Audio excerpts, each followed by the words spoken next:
अस्सलाम वालेकुम स्टूडेंट्स, मेरा नाम है समील्ला। आज हम बात करेंगे लिमिट पे।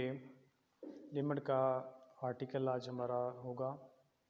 इससे पहले भी मैंने एक लिमिट पे आर्टिकल बनाया था, एक लेक्चर उस पे बनाया था, वो भी आप देख सकते हैं।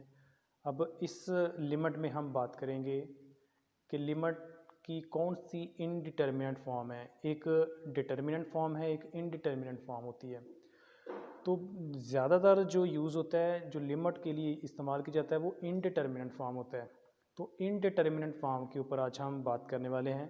तो वो स्टूडेंट जिन्होंने इनडिटर्मिनेंट फॉर्म या लिमिट पहले नहीं पढ़ा, उनके लिए मैं थोड़ा सा लिमिट को ही पहले ब्रीफ करता हूँ, ताकि आप लोगों को लिमिट का आइडिया एक दफ़ा बन जाए। जब आपको लिमिट का आइडिया बन जाएगा तो आप इनडिटर्मिनेंट फॉर्म को अच्छी तरीके से समझ सकते हैं। तो लिमिट क्या है, व्हाट इज़ लिमिट? पहला क्वेश्चन तो ये अराइज होता है कि लिमिट क्या है, लिमिट किसकी ली जाए। तो लिमिट हमेशा ली जाती है किसी फंक्शन की। लिमिट हमेशा किसी फंक्शन की ली जाएगी। दूसरा क्वेश्चन ये है, व्हाट इज़ लिमिट? तो लिमिट का मतलब है कि किसी क्लोज पॉइंट के ऊपर वैल्यू निकालना, उसको हम नाम देते हैं लिमिट। फॉर एग्जांपल आप ये सपोज कर लें कि हमारे पास कोई फंक्शन है, limit x approaches to a, x a को अप्रोच कर रहा है। इस बात का ये मतलब है, एक्स अप्रोच करने का मतलब है, आप में से जो भी थोड़े बहुत इंग्लिश समझते हैं, अप्रोच करने का मतलब है कि एक्स जो है वो ए की तरफ जा रहा है, लेकिन वो एग्जैक्टली ए के बराबर नहीं है। एग्जैक्टली एक्स की वैल्यू ए नहीं है, बल्कि वो ए की तरफ वैल्यू जो है ना मूव कर रही है। और एफ ऑफ एक्स कोई फंक्शन है, जैसा कि मैंने आपको पहले बताया है कि लिमिट हमेशा ली जाएगी किसी फंक्शन की। और लिमिट लेने की ज़रूरत क्यों पड़ती है? लिमिट लेने की ज़रूरत उस वक्त पड़ेगी जब हमें ये मालूम हो कि जब कोई ग्राफ बनाते हैं, क्योंकि ये पूरा कैलकुलस है, कैलकुलस सारे का सारा ग्राफ है। तो लिमिट उस वक्त ली जाती है कि जब हमें ये मालूम हो कि जब हमने कोई ग्राफ बनाया तो उस ग्राफ में हल्का सा दरार आ गया, हल्का सा उसमें तोड़ फोड़ आ गई, वो जो ब्रेकेज आता है, उस ब्रेकेज को फाइंड आउट करना, उस ब्रेकेज से निमटना, वो कहलाता है लिमिट। तो मान लीजिए कि हमारे पास सपोज कर लें कोई ग्राफ है, ऐसे ही ग्राफ चला, तो यहाँ पर आकर इस पॉइंट पर आकर ग्राफ ब्रेक कर गया, इस पॉइंट पर आप ग्राफ ब्रेक कर गया, तो इस पॉइंट पर हम वैल्यू नहीं ले सकते।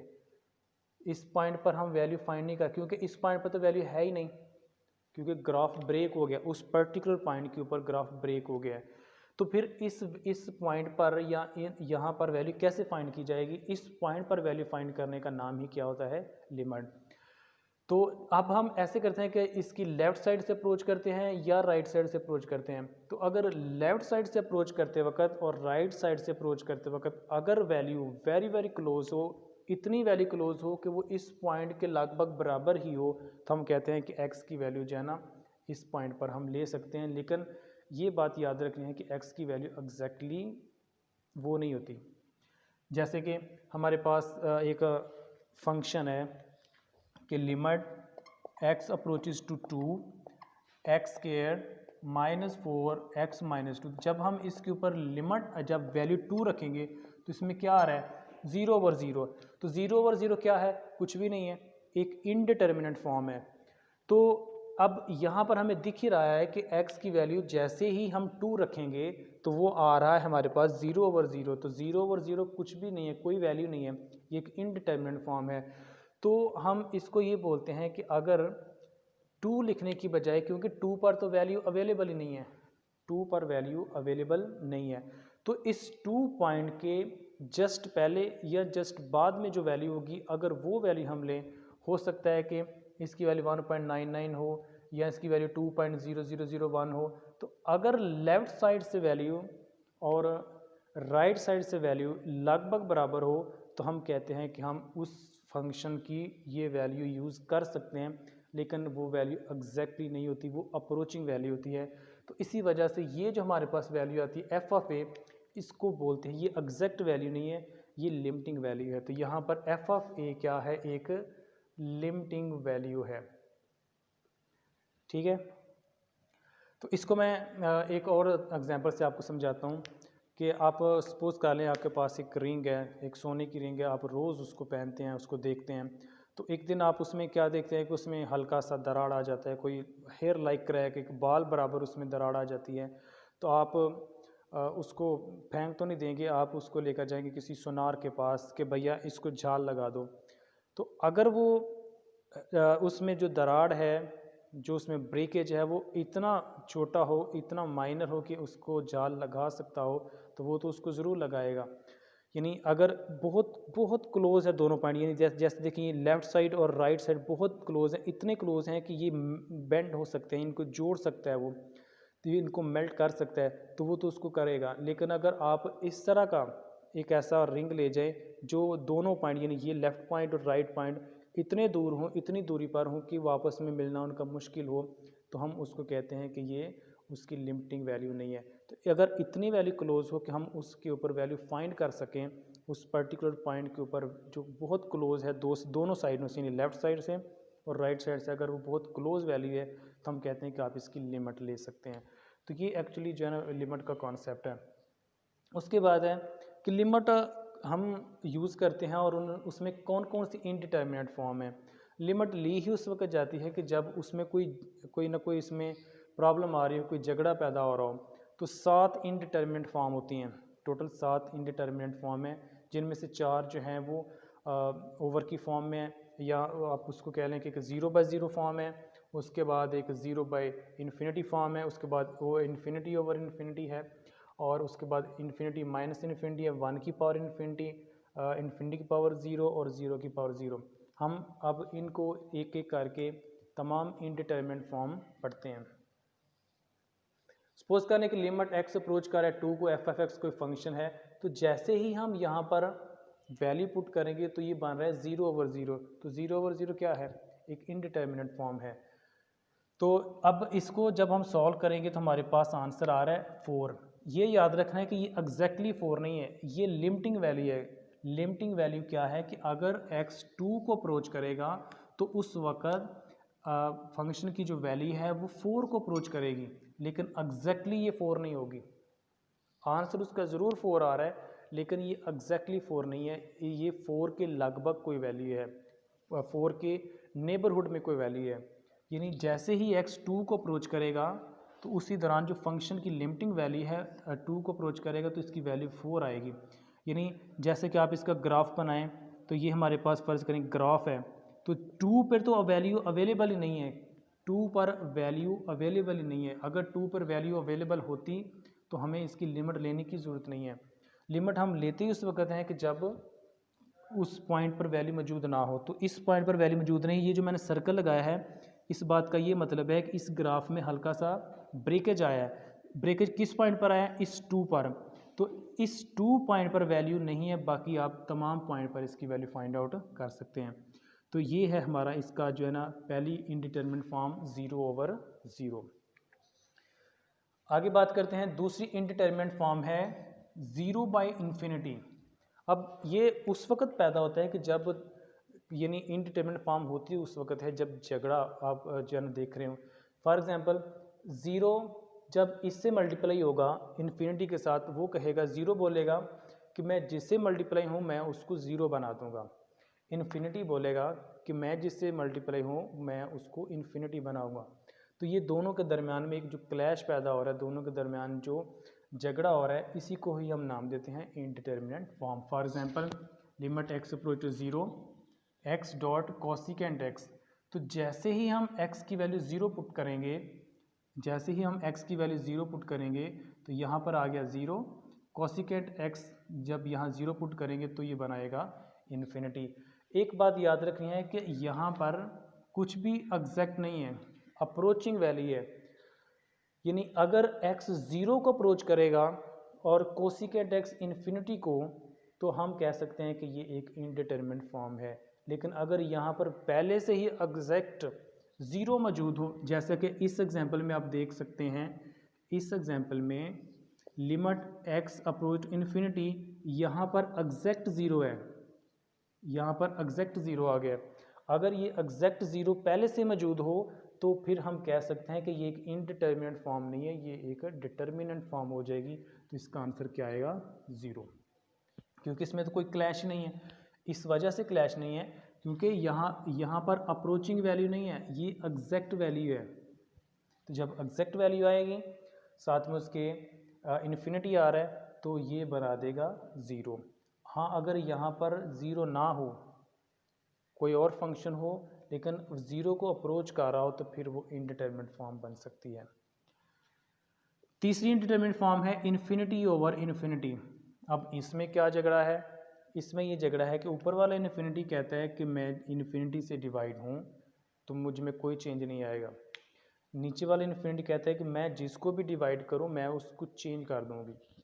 तो दोनों में एक तरह का क्लैश आ रहा है और यही जो उनके दरमियान झगड़ा है वो बनाता है इनडिटरमिनेट फॉर्म। जैसा कि लिमिट x अप्रोच कर रहा है इन्फिनिटी को x+1 ओवर x-1, तो ऊपर यहाँ पर x की वैल्यू पुट करेंगे इन्फिनिटी, नीचे भी क्या आएगा इन्फिनिटी, तो ये एक हमारे पास क्या बन गया इनडिटरमिनेट फॉर्म। दूसरी एग्जांपल है limit x approach to pi over 2, तो tan x over sin x, तो ये भी एक क्या बन गई है इनडिटरमिनेट फॉर्म, क्योंकि tan π/2 इन्फिनिटी sin π/2। ठीक है, इस तरीके से जो है ना हम इनके दरमियान जो है ना वैल्यू फाइंड कर सकते हैं। तो ये तीन अभी तक मैंने आपको इनडिटरमिनेट फॉर्म बताई हैं। एक है 0/0 और दूसरा है 0.इन्फिनिटी और तीसरा है इन्फिनिटी ओवर इन्फिनिटी। ये तीन इनडिटरमिनेट फॉर्म है। चौथी इनडिटरमिनेट फॉर्म है, उनमें क्या झगड़ा है? Infinity minus infinity. पहला इन्फिनिटी ये बोलता है कि आप मुझसे कुछ भी माइनस कर दो मैं तो चेंज नहीं होगा, मैं तो इन्फिनिटी हूँ क्योंकि मैं तो बहुत बड़ा हूँ। अच्छा, एक चीज़ याद रखनी है कि इन्फिनिटी कोई नंबर नहीं है, इन्फिनिटी कोई नंबर नहीं है। ये एक हमारे जैसों के लिए हम सोच सकते हैं लेकिन वो कुछ भी नहीं है, सिर्फ एक अप्रोचिंग है। तो x अप्रोच कर रहा है, यानी पहला इन्फिनिटी बोलता है कि मुझ में कुछ भी माइनस करो तो मैं चेंज नहीं होगा। दूसरा इन्फिनिटी बोलता है कि आप मुझ में कुछ भी ऐड कर दो मैं चेंज नहीं होऊंगा, मेरी वैल्यू वही रहेगी। तो ये इनके दरमियान झगड़ा है, तो यही झगड़ा कहलाता है इनडिटरमिनेट फॉर्म। तो जैसा कि x अप्रोच कर रहा है π/2 tan x secant x, तो tan x tan π/2 infinity secant π/2 infinity, तो ये एक इनडिटरमिनेट फॉर्म है। नंबर 5 इनडिटरमिनेट फॉर्म है 1 की पावर इन्फिनिटी। आपको मैंने 7 टोटल बताई हैं, 4 उसमें अलजेब्रिक है और 3 जो है वो एक्सपोनेंशियल फॉर्म है। टोटल 7 इनडिटरमिनेट फॉर्म है, उनमें 4 अलजेब्रिक कह सकते हैं और बाकी जो 3 है वो एक्सपोनेंशियल फॉर्म है। अब मैं बात करता हूँ एक्सपोनेंशियल फॉर्म पे।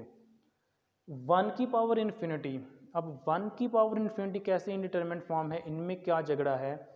1 बोलता है कि मेरी कुछ भी पावर आ जाए मैं 1 ही रहूँगा, मैं चेंज नहीं होऊंगा। तो इन्फिनिटी बोलता है कि अगर आप मेरी कुछ भी पावर ले मुझ में कोई भी चेंज नहीं आएगा, मैं इन्फिनिटी ही रहूँगा। तो ये इनके दरमियान में। अच्छा, एक और चीज़ आपने याद रखनी है कि ये जो 1 है ये एग्जैक्ट 1 नहीं होना चाहिए, ये अप्रोचिंग वैल्यू है, यानी वैल्यू x की जो वैल्यू है वो अप्रोच करनी चाहिए 1 को, एग्जैक्ट कुछ नहीं होना चाहिए। अगर एग्जैक्ट 1 आ गया तो वो एक इनडिटरमिनेट फॉर्म नहीं रहेगी। जैसा कि एक एग्जांपल देखें, limit x approach to infinity 1 की पावर x, 1 की पावर x, यहाँ पर जो 1 लिखा हुआ है ये एग्जैक्ट 1 है, ये अप्रोचिंग वैल्यू नहीं है। अगर एग्जैक्ट 1 आएगा तो हम लिख सकते हैं नॉट इनडिटरमिनेट फॉर्म, ये एक इनडिटरमिनेट फॉर्म नहीं है। इसको दोबारा देखें, 1 की पावर इन्फिनिटी, ये जो आपको वैल्यू 1 नज़र आ रही है इसका मतलब है कि जो भी वैल्यू आएगी वो 1 को अप्रोच करनी चाहिए, एग्जैक्ट 1 नहीं होना चाहिए। तो अगर एग्जैक्ट 1 आ जाए तो हम कह सकते हैं कि वो एक नॉट इनडिटरमिनेट फॉर्म है, वो एक इनडिटरमिनेट फॉर्म नहीं होगी। जैसे दूसरी एग्जांपल x अप्रोच कर रहा है 0 को, cos x 1 over x square. अब यहाँ पर क्या हुआ है, जैसे ही x 0 को अप्रोच करेगा तो cos x किसको अप्रोच करेगा? 1 को। cos x किसको अप्रोच करेगा? 1 को। और 1 ओवर एक्स इन्फिनिटी आएगा तो वो इन्फिनिटी को अप्रोच करेगा। ठीक है, तो इन दोनों में क्या फ़र्क हुआ? फिर इन दोनों में ये फ़र्क है कि अगर एग्जैक्ट 1 होगा तो इसका मतलब है कि लिमिट लगाने से पहले ही वो 1 हो गया। तो मैंने आपको शुरू में लेक्चर में ये बताया है कि लिमिट में लिमिट में ये जो वैल्यू आती है ये एग्जैक्ट वैल्यू नहीं होनी चाहिए, ये एक लिमिटिंग वैल्यू होती है। तो ये लिमिटिंग वैल्यू कब आएगी? लिमिटिंग वैल्यू उस वक्त आएगी जब कोई फंक्शन अप्रोच कर रहा हो, एग्जैक्ट ना हो। तो अब इसमें इस एग्जांपल में है कि x 0 को अप्रोच कर रहा है, जैसे ही x 0 को अप्रोच करेगा तो cos x 1 को अप्रोच करेगा, तो इस वजह से वो एक बन जाएगी इनडिटर्मिनेंट फॉर्म। नंबर 6 है इन्फिनिटी की पावर 0। अब इन्फिनिटी में क्या झगड़ा है कि इन्फिनिटी बोलता है कि मेरी कुछ भी पावर ले लो, मैं चेंज नहीं होगा। 0 बोलता है कि मैं जिसकी भी पावर बनूंगा मैं उसको 1 बना दूंगा। तो ये दोनों के दरमियान में एक झगड़ा है। लिमिट x अप्रोच किसको कर रहा है? 0 को। 1/x sin x। तो जैसे ही x 0 को अप्रोच करेगा 0 को अप्रोच करेगा तो ये 1 क्या हो गया? 0। 1/0 का मतलब क्या है? इन्फिनिटी। और sin x की जगह 0 पुट करेंगे तो वो क्या आएगा? 0। अब ये x 0 को अप्रोच कर रहा है, जैसे ही x 0 को अप्रोच करेगा तो ये उसको इन्फिनिटी को अप्रोच करेगा। और साइन x जो है ना, साइन x 0 वो किसको अप्रोच करेगा? 0 को। तो ये हमारे पास हो गई 6 इनडिटरमिनेट फॉर्म। नंबर 7 जो इनडिटरमिनेट फॉर्म है वो है 0 की पावर 0। तो ये भी हमारे पास क्या होती है? एक इनडिटरमिनेट फॉर्म है। तो टोटल हमारे पास 7 इनडिटरमिनेट फॉर्म हमने पढ़ी हैं। उनमें से 4 अलजेब्रिक जो है ना फॉर्म है और 3 जो है उसमें एक्सपोनेंशियल फॉर्म है। मैं दोबारा इसको बता देता हूँ।